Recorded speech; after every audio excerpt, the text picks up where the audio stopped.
Hey, what's going on, guys? I don't want to let you down. I'm in Hawaii training, doing a fundraiser for the victims of Lahaina, the forgotten families of Lahaina, a pistol course, as well as a survival course. Have one of my survival experts who's flown out, Todd, who's actually a reserve lieutenant colonel, as well as subject matter expert in survival, teaching in the backcountry of Kona, which is awesome. Hawaii is one of my favorite places on the planet, and getting to come here and train concerned citizens who want to exercise their constitutional rights is an honor. The same day that I infilled into Kona, Hawaii's government just shot down a charge against a gentleman who was charged in 2017 with unlawfully carrying a pistol. Now, he said he was exercising his constitutional Second Amendment right, and they said because you weren't issued a concealed carry permit or not a member of a militia, then that would not fly. And so they weighed Hawaii's constitution over the U.S. Constitution in this case and said, you got to follow the laws. Now, there's a conundrum there. Just like with Washington, D.C., where federal appeals courts turn that over because it is your constitutional right, your inherent right to carry and also defend your life. So carrying a firearm is part of that. I thought the country was on board with that, but officials in the state of Hawaii, unfortunately, are not. This is interesting coming from a state that once was on the front line of conflict when it was bombed by Imperial Japan, kicking off World War II. Now, we've come a long way, but still, this is something that citizens of Hawaii should rally behind. I'm certainly advocating for it, but rallying behind the right representatives and voting in people who are going to represent your rights. Also, if you're a local native Hawaiian, you need to step up. I mean, there's plenty of opportunity for good people stepping up and changing the trajectory of where this goes. Now, let's kick off this episode. This is an episode I wanted to do based on a lot of people's feedback, messages, and even talking to the man himself, a gentleman who goes by the name of Greg Stoker. On social media, he has 251,000 followers and a couple hundred posts. He's just recently blown up because on October 10th and 11th, post the terrorist attack that took place in Israel, he started advocating for Palestinians' rights after he saw the bombardment of Israel bombing civilian population centers. Now, this is a very controversial issue. One of the reasons I wanted to talk to Greg Stoker in person, I reached out to him on social media, is I wanted to get his perspective. So the reason this is so controversial is because Greg Stoker himself is a former member of the 75th Ranger Regiment, one of the most well-respected military units in special operations that's ever existed. I mean, a lot of history from Darby's Rangers to the modern global war on terror and global pursuit of bad guys. He served himself in combat and war, and now he's an activist, an anti-war activist, and somebody who also thinks very passionately about the Palestinian people. Now, I don't care where you fall on the spectrum in this. There are a lot of arguments, there are a lot of discussions we're not part of, we're not hearing because of our own bias. Even me. I mean, terrorists attack a country, it's pretty black and white, except that situation is no longer black and white because here we are months into it, and we're still bombing the hell out of Palestine, out of Gaza, and killing a lot of civilians. And so at first I'm like, yeah, man, I'm on board. But now I'm like, is this still the right thing? Because certainly your taxpayer dollars and my taxpayer dollars are going to support this endeavor. And so I don't trust the administration. I don't necessarily trust all of the government. And I want to know from both sides, hey, what are we getting involved in? It's like this thing with Tucker Carlson. All of a sudden, he goes and interviews Vladimir Putin, and now he's a part of the propaganda machine for Russia, whereby journalists were doing that before, and that was just journalism. Like, we need to hear from both sides. And Greg Stoker is somebody who I want you guys to hear because I want to understand this in all of its complexities as well. What I have is excerpts from a speech, and let's go ahead and listen to him and then give you a little bit of feedback. Greg Stoker, and I'm both honored and grateful to be given the opportunity to speak here today on behalf of the Palestinian cause. I spent the most formative years of my life in the special operations and military intelligence community, so you could probably say I have an inside perspective on how the imperialist sausage is made. All right, so number one, there was some dispute whether or not Greg Stoker was in 75th Ranger Regiment. And some guy, I don't know who it is, but he did a post on him saying something about stolen valor. That's post subsequently been debunked.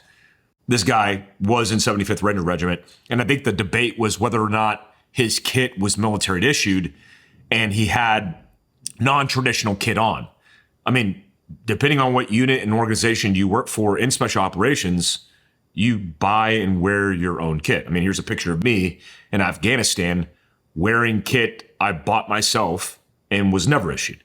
It's a thing if you're in special operations. You don't just have to wear all your issued equipment.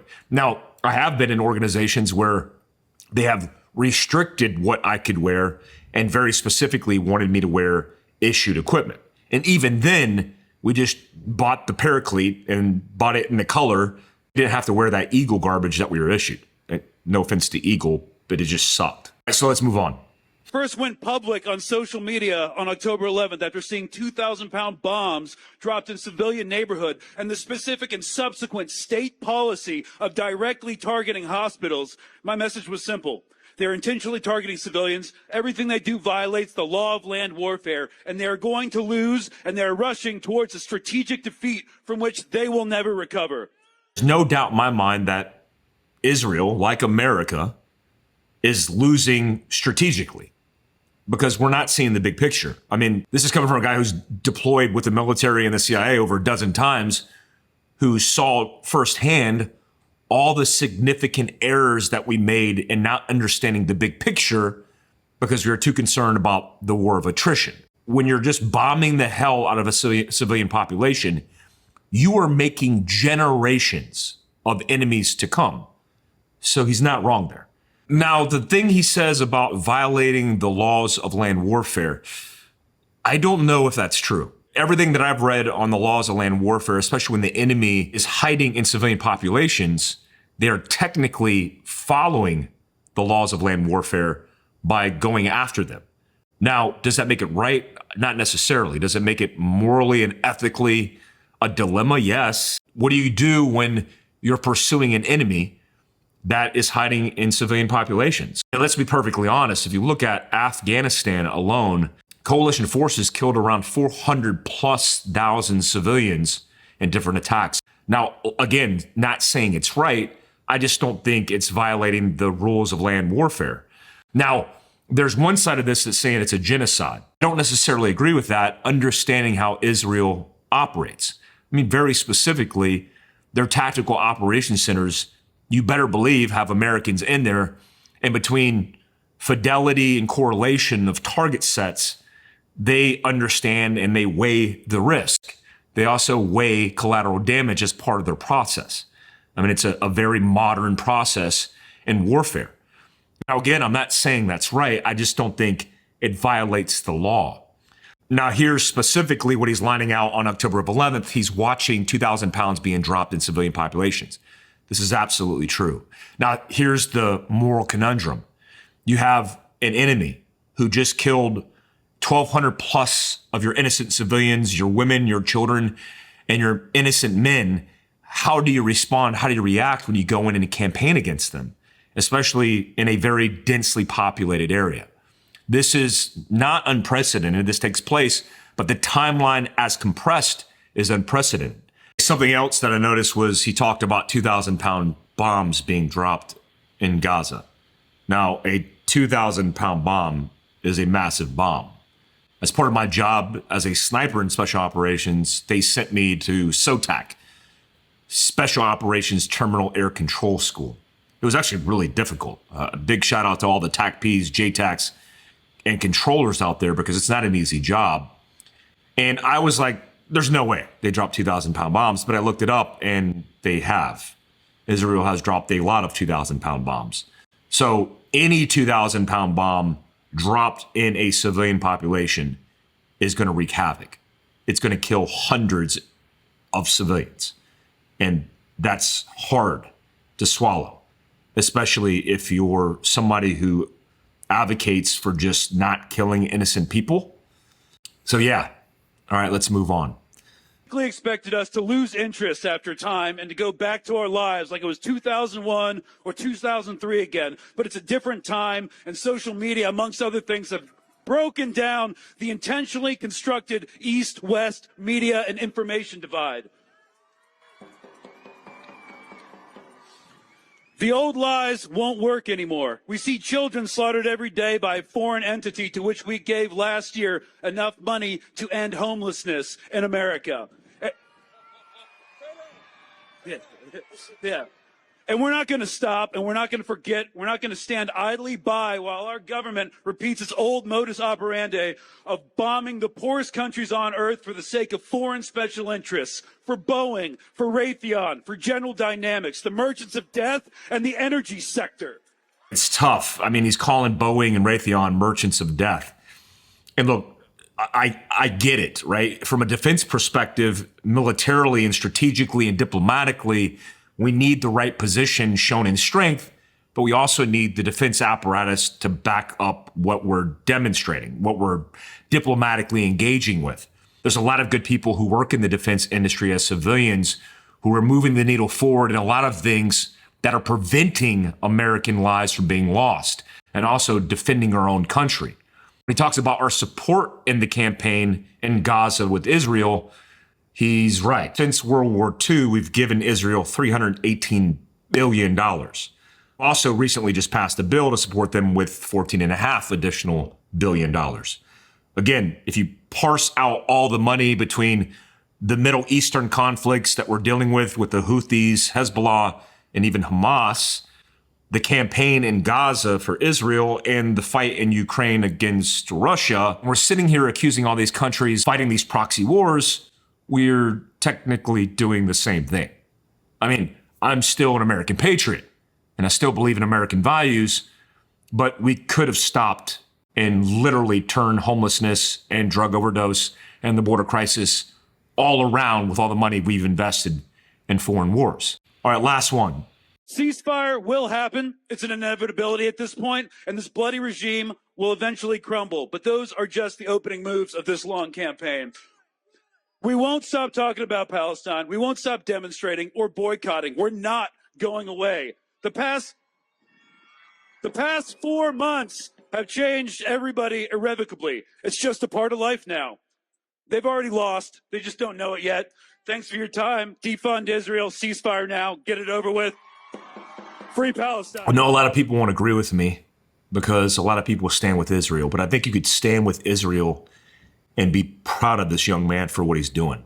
I'm a big fan of Israel, what they stand for, and the things they have done throughout history. Their backs have been against the wall for a very long time. So I stand with Israel. I stand with Israel as in I stand with the Israeli people. I don't stand with governments and institutions, especially the warmongers that are profiting off of this.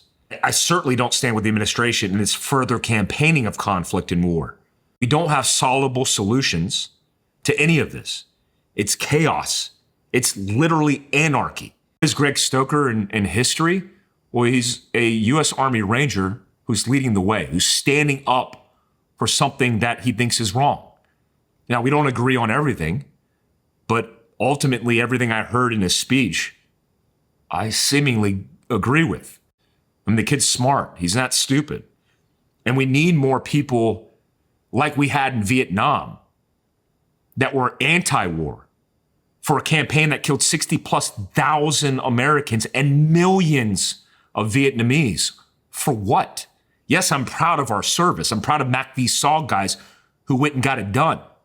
But I also want my kids, I want my peers to live in peace. Peace comes from strength. And strength comes from your position.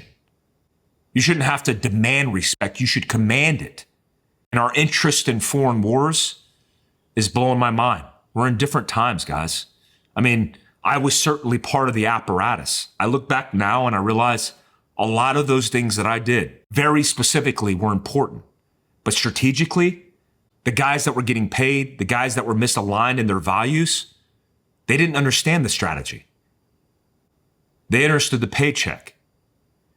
And that's sad, because at the end of the day, we're talking about innocent lives. Appreciate you guys from Hawaii. Have a good day.